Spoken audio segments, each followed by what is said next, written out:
questions are more or less related, but let me start on the note of how we got to where we are today.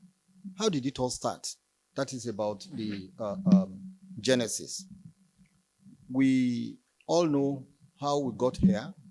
Since 2023, I think towards the end of 2023, things have not been going on well, to the extent that the governor took the law into his hands and demolished, brought down the House of Assembly. Don't forget the role of the House of Assembly. They are the lawmakers. They are to consider budget. They are to, pass budget. They are also to be approached in matters of appointment of commissioners for ratification and all other things. They are to do oversight functions. So since that happened, things have not been the same at all. In a community of 32, you expect that at least 15 or 16 will be there to do the job. The governor, like I said, and it is no longer news, about 3 or 4 of the members constituted them into the House of Assembly and gave them preferential treatment, moved them to the government house to be doing performing legislative functions. These situation got to the court. There were about 10, 15, 16 cases. And at the end of the day, the Supreme Court came out and made very profound findings of breaches of the Constitution, mainly against the governor. You see, you rise or fall on the basis of what you took to court and what the decision of the court is on it. The court came to the decision that the governor had long anticipated, wrongly, that he might be impeached. And because of that, he knew that the House of Assembly was a critical structure organ to do that, brought down the House of Assembly. 14 months after, that is as at yesterday, it was 14 months, there was no effort to rebuild the House of Assembly. The government stands on a tripod: the executive, the legislature, and the judiciary. You have made the functioning of government impossible. It is not enough for the executive to say we are spending money. Even the money you want to spend must have been appropriated for by the House of Assembly. These are some of the findings that the Supreme Court made. And at the end of the day, the Supreme Court said or came to a decision that the behavior of the governor was like a despot, and that as situation was, there was no government in Rivers. If there was no government in Rivers, what else are we looking for? I'm so sorry for bringing in this issue. In the Bible, they asked Jesus Christ, "Are you the Son of God?" And he said, "Yes." Then others chorused, "What further evidence do we need from this man?" So the stage is set. But no action was taken immediately, in the expectation or hope that good sense will prevail, the governor will create an enabling environment, and that the House of Assembly too would be reasonable enough to ensure that the people of Rivers actually got a return for their voting of both members of the House of Assembly and the governor and other elected officials to enjoy dividends of democracy. We are in a democracy. So, then there were what I would call telegraphing of the militants, I would say, by the governor. And the reason I said so was when he beckoned to them that, he would let them know when it was time to act, to the militants. Let us say it was wrong. Did he come out to disown them? The answer is no. And a week after they swung into action, you see or witness vandalization of oil pipelines.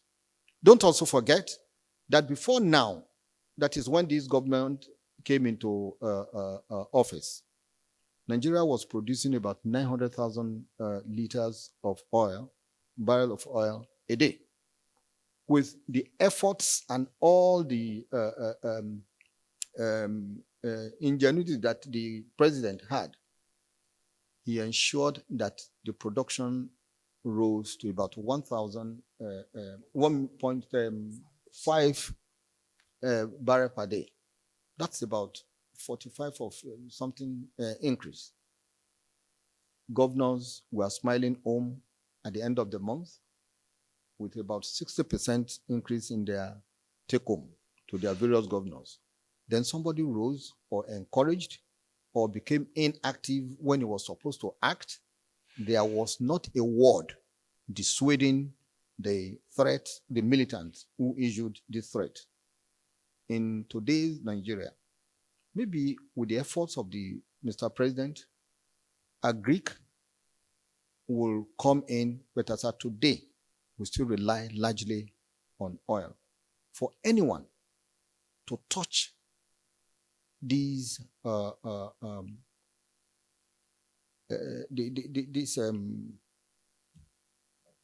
pipelines, it's not only the enemy of rivers, it's the enemy of Nigeria.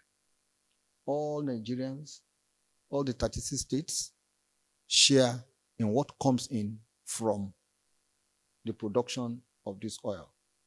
And I believe that the decision of Mr. President is anchored on the decision of the court, Supreme Court, as that. The second one is the inability of those involved, both the House of Assembly and the governor, from being able to, create an enabling environment for the people of Rivers to enjoy the dividends of democracy. Then the third in the series is about the security situation in that place. If he had waited maybe a day longer, only God knows what would have followed. And as a result of that, he came out to say, I am not only the head of state, I'm commander-in-chief of the armed forces, declared a state of emergency. The first question is hasty decision. When should he, I will ask rather rhetorically, when do you think should have come? When everything has collapsed? No. The law envisages that you come in when there is present, imminent danger to the security of lives and property. People were killing themselves. It's no longer news. It's not a question of making up the story. We all read papers every day. Those who live there are living in fears. So there is certainly the need to come in. We're about 2 years into the administration of in the state. If he didn't come in now, when do you think he should come in? Is it when everything has been destroyed? I don't think so. I think the president has acted timelessly. He has given opportunity to all the people involved, the parties involved, to make amends. Before then, he had assembled them. He had tried to mediate. Some said he had no constitutional power after agreeing. And what they agreed to at the meeting were not implemented. So, to answer your question, I don't think that the president, let me say, it's not a question of I don't think. I am certain that the president has acted timelessly after giving them enough rope. And as the commander-in-chief of the armed forces, it was a tough decision for him to make. It doesn't present anybody with joy to disrupt the flow of democracy or practice of it. But the Constitution itself envisages that there may be this type of situation. And that was why it is provided in Section 305 of the Constitution that extraordinary situations might arise. This is one of such extraordinary situations. The second one is about, removing the governor, removing the deputy governor. You see, you decide each case on its own peculiar facts and circumstances. Who are the people involved? Who are the parties involved in the saga? They are the governor, members of the House of Assembly. So who else should have been affected? I've heard this funny argument. I'm sorry for saying it is funny because it doesn't make any sense to me. That the president should have just gone there to secure the pipelines and then come back. When some people are there encouraging vandals to come in. The action of the president is what happened is the effect of a fundamental cause. And you cannot be treating the cause, the effect, in order to cure the cause. What was the cause? The governor and members of the House of Assembly. So you don't try to, you have to behave responsibly, and you must have the guts. If it happens again, I will encourage Mr. President to do the same, maybe this time with even greater vigor and vitality. So the question of separating or treating or giving preferential treatment to anybody does not arise. You give preferential treatment to anybody, you are giving preferential treatment to hooliganism. Just call a spade a spade. This is where I believe that we should put up our patriotism cap. It shouldn't be about individual. It should not be about anybody. It should be about the entity called Nigeria. But in this case, the Rivers State. So it is Rivers State's turn today. It can be anybody's turn tomorrow. Let the signal be clearly signed for those who want to foment trouble, who want to make the practice of democracy and enjoyment of dividend of democracy a mirage, to think twice. So I answer the question by saying I return a resounding no to the quest that the governor and deputy governor should have been spared, or the members of the House of Assembly. They were all in it. So then the other one is about compromise and replacement. It appears so. Don't forget, I think yesterday there was a notice of impeachment from the House of Assembly. If that impeachment had been allowed to take its full course, then the governor would have lost entirely and completely. So in a way, if you say it's a compromise, I will agree that instead of allowing the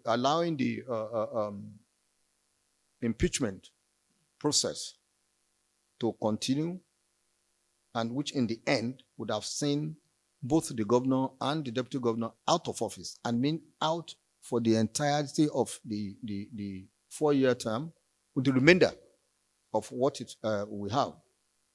We have 1 year, I think about 9 months now. That, yes. So leaving is it a balance or so of 2 years and 2 months? Thank you. 2 years, 2 months. So if normalcy returns, some other things may come in. But for now, well, maybe it's a compromise. I will agree. The next one is about the stake of the playbook of the Honorable Minister of Federal Capital Territory. You see, there are occasions when, especially when it comes to national issues, we have to come out plainly and sincerely. Where do you put the Minister of FCT in this case? Was he the one who asked for the demolition of the House of Assembly? Was he the one who said the governor should not present his budget to the House of Assembly? Was he the one who advised the governor not to go through the House of Assembly for purposes of ratifying the commissioner nominees? I don't know, because if you want to look at a case, you look at the facts that have been presented. The Supreme Court made these critical findings. FCT Minister did not feature. Whatever the situation, assuming he featured, he would have featured maybe on the side of the legislator. Yes, the legislators. But what we have here is let everybody go home for the first 6 months. So I don't see his hands here in what we have. That judgment of Supreme Court, I will encourage us to read that judgment. There were about 11 of 12 findings against the governor. What sentiment are we bringing to bear, on this matter? I don't think there is any sentiment. What remains is if the National Assembly feels that the president has not done well, then you won't have the 2/3 majority required to validate his action. Certainly, it's like a situation in which the veto usually is on the side or with Mr. President when a bill is presented. But the converse is the same here, that it is the president who is initiating a move. I want to declare a state of emergency. He has to make that move, and he made that clear in his speech, in his broadcast yesterday, that I've taken this decision and I've referred the matter to the National Assembly. It is for the National Assembly to now say we veto. That is to say, we don't give you approval. And since the National Assembly is still in session, we expect that within 48 hours, something will come out of it. So if whoever has any misgiving, any concern, I would say should channel it to the National Assembly to say, don't give the required 2/3 approval that is they need. Otherwise, we should all, like I said, continue to put up our patriotism cap. Then the last in the series is about what happened during President Jonathan's period. Don't forget, like I said, every matter depends on the peculiar facts and circumstances of the case. You can declare emergency in a variety of ways. It is like a man who is suffering from a disease. They say, oh, it's cancerous. They say, oh, I hope it has not spread to so area. Then you now excise the portion affected. I think that was what happened during President Jonathan's period. If it is about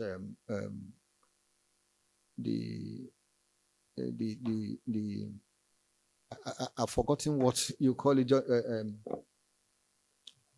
No, not only Boko Haram. The one that they said we should stay at home. COVID. It has its own. If it's a Boko Haram, it has its own. So it's if it is Boko Haram, they were located or confined to particular areas. And the governor then said, okay, please come to our aid. But the governor who is at the center of it here has not made any such request. And it would have been grossly irresponsible of Mr. President to fold his arms. So the situation in the era of former President Goodluck Jonathan is different from what we have here. What we have here is everybody is involved. You can exercise your rights, but don't forget, there are always lines. You don't cross it. You don't cross them. If you cross them, then you also suffer the consequences. There must be consequences for our action. Consequences for our action. If Section 308 were to be absent, then you can be talking of what justification do you have. But Section 308 clearly spells out conditions or situations in which the president will come out and say, I am suspending the normal operation of things. It's not in times of war between Nigeria and another country, God forbid, that can come in. In other situations, yes, and you expect the governor to make supplication to Mr. President to say, the situation I have in my state is such that we need you to come in. And that was why the president alluded to this in his broadcast. He said, the governor haven't failed to make the request. And I, as the president, haven't assessed the situation. I believe that a state of emergency should come in. When you say state of emergency, it presupposes suspension of ordinary rights and obligations, rights and privileges that you will enjoy.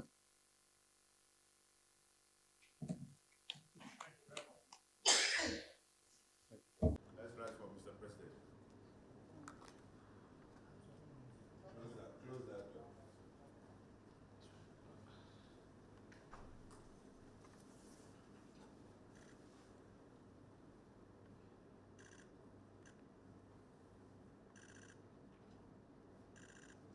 Attorney General, Honorable Minister of Justice, last senior Your Excellency, former Chief of Naval Staff, that took a firm and decisive decision on Your Excellency. We have here with us the man that you appointed so that 6 months, permitting Your Excellency to be appointed to take charge of River State for the next 6 months. General France.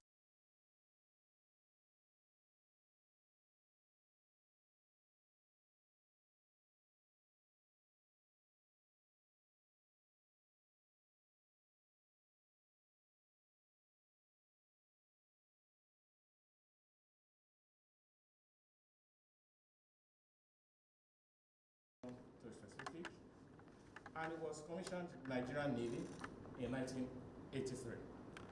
He held this position until January 2021 when he retired. And after retirement, Your Excellency, he became the Nigerian High Commissioner to Ghana.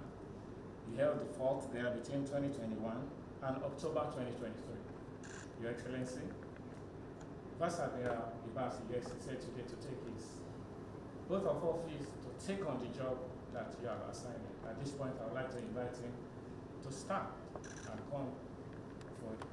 Vice Admiral retired Ibokete Ibas, do solemnly swear, affirm that I will be faithful and bear true allegiance to the Federal Republic of Nigeria, that I will preserve, protect, and defend the Constitution of the Federal Republic of Nigeria. So help me God. Amen. I, Vice Admiral retired Ibokete Ibas, do solemnly swear and affirm that I will be faithful and bear true allegiance to the Federal Republic of Nigeria, that as Administrator of River State, I will discharge my duties to the best of my ability, faithfully and in accordance with the Constitution of the Federal Republic of Nigeria and the law, and always in the interest of the sovereignty, integrity, solidarity, well-being, and prosperity of the Federal Republic of Nigeria, that I will strive to preserve the fundamental objectives of directive principles of state policy contained in the Constitution of the Federal Republic of Nigeria, that I will exercise the authority vested in me as administrator so as not to impede or prejudice the authority lawfully vested in the President of the Federal Republic of Nigeria, and so as not to endanger the continuance of Federal Government of Nigeria, that I will not allow my personal interest to influence my official conduct or my official decisions, that I will, to the best of my ability, preserve, protect, and defend the Constitution of the Federal Republic of Nigeria, that I will abide by the Code of Conduct contained in the 5th Schedule of the Constitution of the Federal Republic of Nigeria, that in all circumstances I will do right to all manner of people according to law, without fear or favor, affection or ill will, that I will not directly or indirectly communicate or reveal to any person any matter which shall be brought under my consideration or shall become known to me as administrator of River State, except as may be required for the discharge of my duties as administrator, and that I will devote myself to the service and well-being of the people of Nigeria. So help me God. Amen.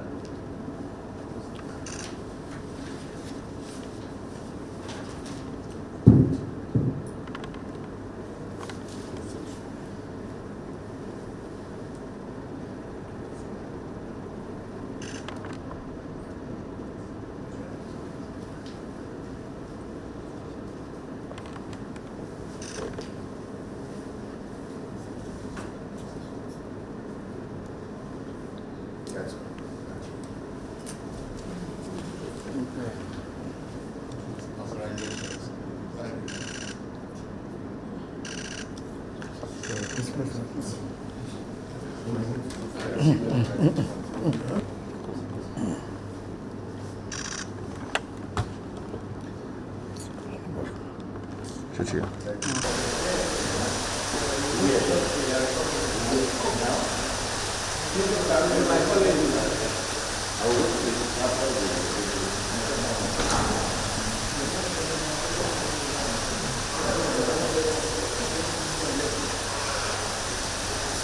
Congratulations.